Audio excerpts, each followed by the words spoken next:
வணக்கம். பரபரப்பு மீடியா செய்திகளுக்காக நான் நிரோஷன்.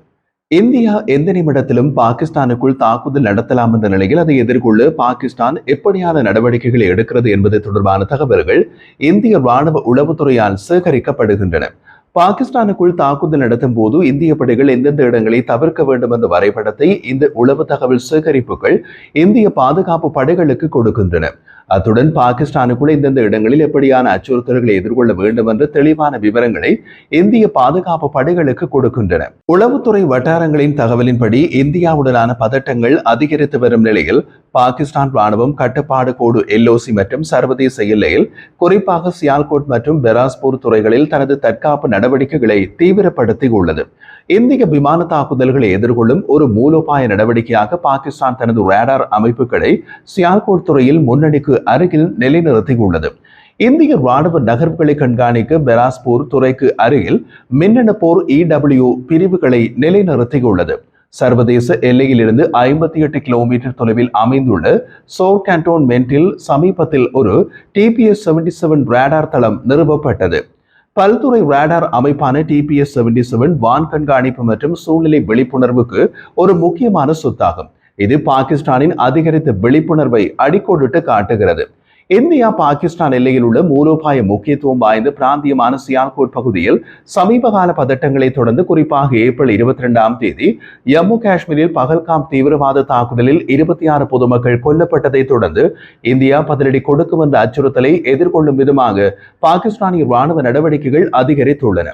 உளவுத்துறை வட்டாரங்களின் தகவலின்படி இந்திய விமான தாக்குதலை கண்டறியும் திறனை மேம்படுத்துவதற்காக பாகிஸ்தான் ராணுவம் தனது ரேடார் அமைப்புகளை இந்த பகுதியில் உளவு தளங்களுக்கு நகர்த்தி வருகிறது. பாகிஸ்தான் ராணுவத்தின் இந்த பணியமர்த்தலின் மைய பகுதியாக உள்ளது மிகவும் மேம்பட்ட அமைப்பான TPS-77 மல்டிரோல் அல்லது பல் செயல்பாட்டு ரேடார்.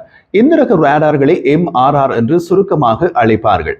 இது ஒரு அமெரிக்க தயாரிப்பு ரேடார், அமெரிக்காவின் லாக்ஹீட் மார்ட்டின் நிறுவனத்தின் தயாரிப்பு. சரி, இதன் பிரதான அலகை பாகிஸ்தான் ராணுவம் எங்கே நிறுவியுள்ளது? சர்வதேச எல்லையிலிருந்து சுமார் 58 கிலோமீட்டர் தொலைவில் உள்ள சோர் கேன்டோன்மென்ட்டில் சமீபத்தில் நிறுவப்பட்ட TPS-77 நீண்ட தூர வான் கண்காணிப்பு மற்றும் சூழ்நிலை விழிப்புணர்வுக்காக வடிவமைக்கப்பட்டுள்ளது. எதிரியின் திறன்களை முழுமையாக தெரிந்து கொள்ளும் போதே எந்த ஒரு தாக்குதலும் வெற்றி பெறுகிறது. அதே நேரத்தில் அதுவே பிரதான இலக்காகவும் மாறுகிறது. முதலில் பாகிஸ்தானின் தடுப்பு திறன் என்னவென்று பார்க்கலாம். அதன் பின் இந்தியாவின் தாக்குதல் திறன் அதை எப்படி முறியடிக்கலாம் என்று பார்க்கலாம். முதலில் பாகிஸ்தான் பயன்படுத்தும் TPS-77 பல் செயல்பாட்டு MRR-இன் திறன் என்ன?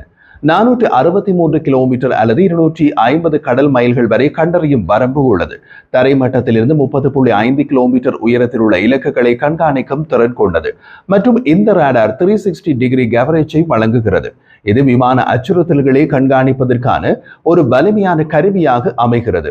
அந்த வகையில் இந்திய விமானப்படை பாகிஸ்தான் எல்லைக்குள் தாக்குதலை நடத்துவதற்கு முன் தாக்கி செயலிழக்க வைக்க வேண்டிய பிரதான ராணுவ இலக்கு பாகிஸ்தானின் TPS-77 பல் செயற்பாட்டு ரேடார் MRR. TPS-77 ரேடாரின் ஆக்டிவ் எலக்ட்ரானிக் ஸ்கேன் செய்யப்பட்ட அரே, அதாவது AESA தொழில்நுட்பம் மின்னணு நெரிசலுக்கு எதிர்ப்பை அதிகரிக்கிறது.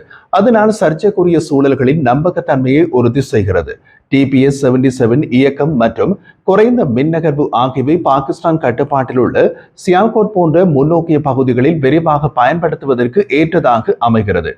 உயர விமானங்கள் மற்றும் ஆளற்ற விமான வாகனங்கள் அல்லது ஆளற்ற விமானங்கள் மற்றும் குரூஸ் ஏவுகணைகள் போன்ற குறைந்த நிலை அச்சுறுத்தல்களை கண்டறியும் அதன் திறன் பாகிஸ்தானின் வான் பாதுகாப்பு திறன்களை கணிசமாக மேம்படுத்துகிறது.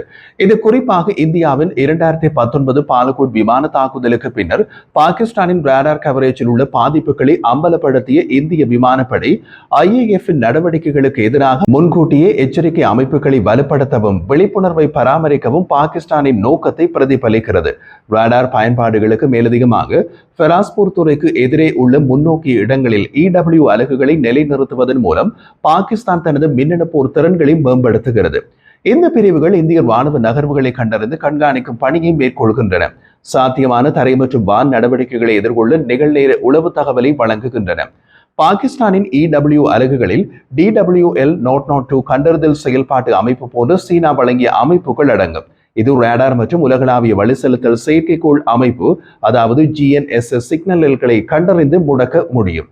கட்டுப்பாடு கோடு எல்ஓசியில் இந்திய ஆளிட்ட விமான செயற்பாடுகளை சீர்குலைக்க சீனாவிலிருந்து பெறப்படும் வர்த்தக தர ஜிஎன்எஸ்எஸ் ஜாமர்களை பயன்படுத்துவதையும் உளவுத்துறை வட்டாரங்கள் சுட்டிக்காட்டுகின்றன. பாகிஸ்தானின் இடபிள்யூ திறன்கள் வளர்ந்து வரும் அதே வேளையில் அவை இந்தியாவின் மேம்பட்ட அமைப்புகளான சம்யுக்தா மற்றும் ஹிம்சக்தி இடபிள்யூ தளங்களை விட குறைவான நுட்பமானவையாகவே உள்ளன. இந்திய இடபிள்யூ சாதனங்கள் சிறந்த ஒருங்கிணைப்பு மற்றும் பல டொமைன் செயல்பாட்டை வழங்குகின்றன. சரி, இந்திய விமானப்படை பாகிஸ்தான் எல்லைக்குள் தாக்குதலை நடத்துவதற்கு முன் தாக்கி செயலிழக்க வைக்க வேண்டிய பிரதான ராணுவ இலக்கு பாகிஸ்தானின் TPS-77 பல் செயற்பாட்டு ராடார் MRR. அதாவது இந்திய விமானப்படையின் முதன்மை இலக்கு பாகிஸ்தானின் TPS-77 பல் செயற்பாட்டு ராடாரை அழிப்பது என்று குறிப்பிட்டோம்.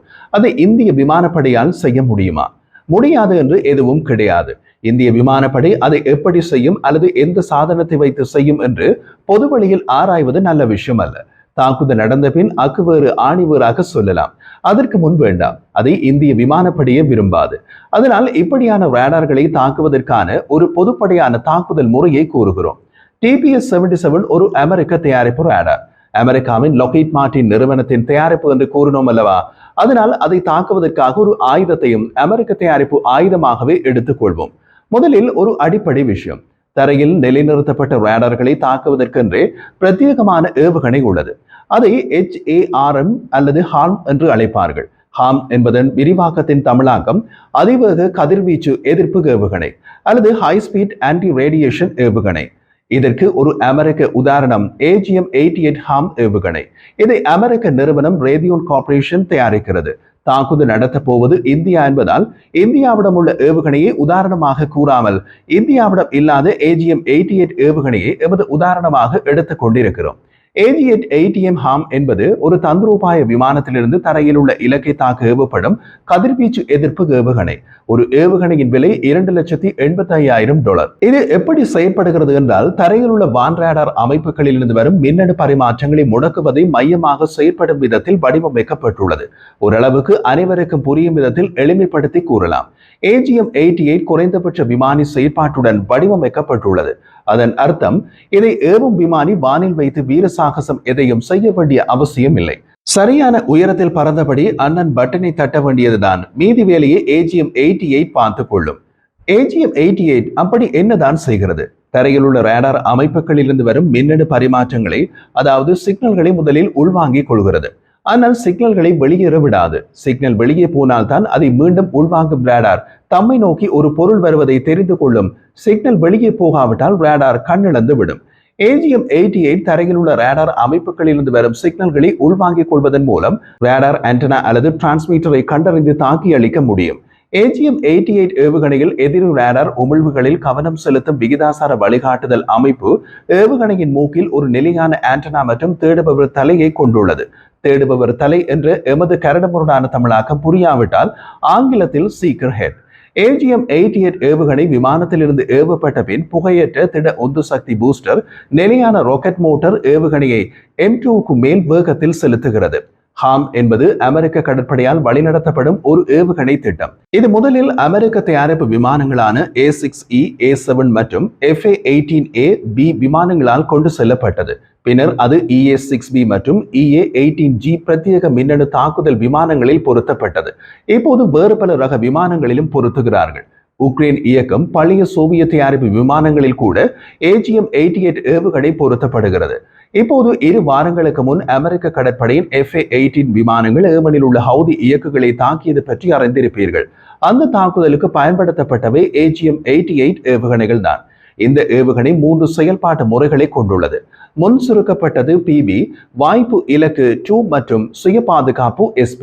இதற்கு மேல் விவரிக்க போனால் பௌதிக வகுப்பு போல் இருக்கும். அதன் பின் நீங்கள் பரபரப்பு மீடியா யூடியூப் பக்கம் வருவதை நிறுத்தி விடுவீர்கள் என்பதால் விட்டுவிடுகிறோம். இந்திய விமானப்படை விமானங்கள் இது போன்ற தாக்குதலில் பாகிஸ்தான் ரேடாரை குறிவைக்க முடியும்.